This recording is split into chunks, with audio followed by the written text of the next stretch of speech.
The Digital Scene Show is sponsored by Light Panels, makers of the world-renowned Emmy Award-winning green-friendly LED lighting systems. Check them out at lightpanels.com.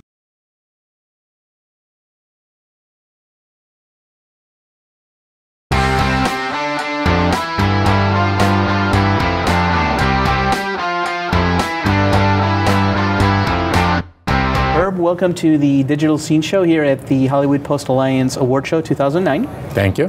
And you are, tell us a little bit about your background? I was started as a film editor at Desilu back in the days of Mission Impossible and Star Trek, and got into the early nonlinear editing. Now this is Mission Impossible and Star Trek, the TV series. The TV series. That's right.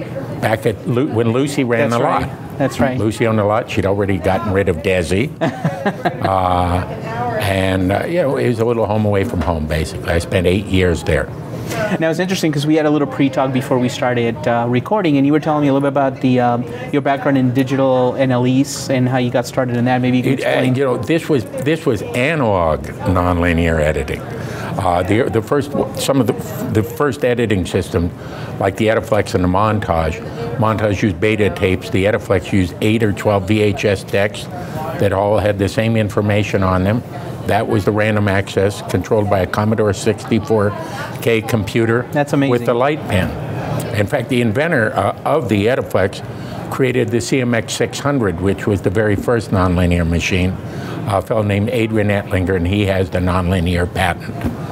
And he brought it out here, and I was the first editor to use it on a series called Still the Beaver. And it was nonlinear, but it was nonlinear analog because it was VHS tapes.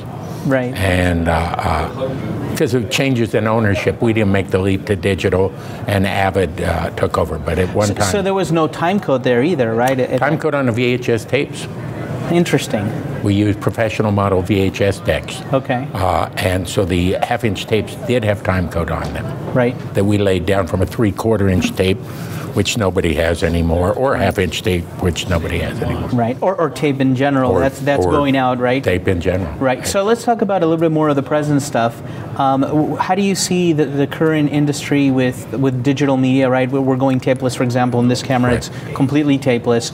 It's a tapeless workflow. You import it into Final Cut Pro, export it as tapeless, deliver it on the web digitally. Right. Nobody. That's how they watch it. What's your take on that? What do you see that's great out there now? Yeah, one of the things, everything is sort of changing. The digital, the non-tapeless, that's here now, or tapeless. It's a little scary because when I started, we had 35mm reels. We had something physical you could hang on to. And for a while, tape was something you could say, there's the show. Right. It's on something. Now it's not. It's basically in the ether. Sure. And that's just a little frightening to us old hands, just because if you've ever seen a flash drive from a RED, sure. It's the size of a small something. And that's sort of worrisome to me just because I'm used to the physical media. But it has widened the group of people using technology. And it's made it accessible. People work at home. I work at home. A lot of people I know edit at home now because of the advantages of the tapeless media. Right, definitely. I mean, I do the same way. We get to work from home, edit, and do everything there because you can just transfer everything digitally from this point on. What's your take on Final Cut Pro? Are you on Final Cut Pro at all? I was involved with the early Ediflex, of course, and then the early Avid. Okay. And now Avid is very big in Hollywood still, even though Final Cut Pro has made a huge dent on that. But it's Hollywood. It's still pretty much an Avid shop, correct? 80%. 80%. But I speak at or have in the past speak at colleges editing classes, and last year, the year before, I spoke at 3 or 4 colleges in Orange County, and in 3 out of the 4 classes, they hadn't even heard of Avid, and these are editing classes. Right. Apple really did a good job of marketing. Yeah. It's an editing tool that works. I worked on a Moviola, a flatbed, a Steenbeck, a Chem, multiple different systems, and they worked. Avid is the most popular because it's easy to use. It's understandable. Sure. to the editor. Yeah. Now, how important? What's the importance and the balance between the art of editing and the science of editing, right? Because there's so much technology today. You need to know codecs, you need to know tapeless media, you need to know all that part. But then there's that part of, you mentioned it, it's just a tool. So how do you balance that with learning the art, right? Because there's a huge art. You know, I actually taught at Loyola for 5 years a class called The Art of Editing. Right. And I don't think you can teach someone to edit. You can teach someone to use the tools, but you can either edit or you can't. I mean, it really is, it's that much of an art. I know in teaching a lot of editors and having done that, I can tell whether they can edit. I can't tell you why you make an edit, but you would know why if you're that type of artist. It's generally, they're all voracious readers, sort of something I found in talking to a lot of them. But, and that's one of the problems is a lot of people have gotten into the guild and into editing through their knowledge of the technology, not their knowledge of the art, not their art. Well, like Walter Murch says in The Blink of an Eye, right? It's just it's an edit. It's something you feel, and it's natural, and it's very hard to explain, right? Like we blink every day, and we take that for granted. Yeah. That's an edit, basically. It really is. Right. You cannot explain why. I've tried to explain why I made that.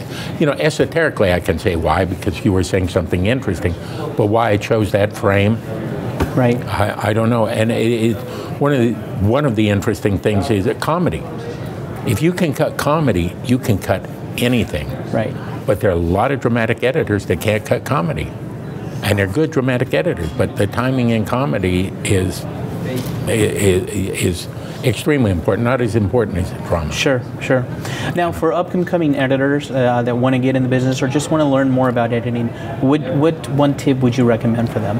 Well, they could do like I did. I married a film editor's daughter. That's how I got into business. Okay. That works. It's sort of, you know. All right, let's make it 2 tips then. Okay. Not using an STD is the way to get in, is what I say. You know, study editing. Go to the movies. Look at it. The final in my class that I taught at Loyola was explain to me why the editing made your favorite movie, because it does. It is that important, and it's very subliminal, as you discussed.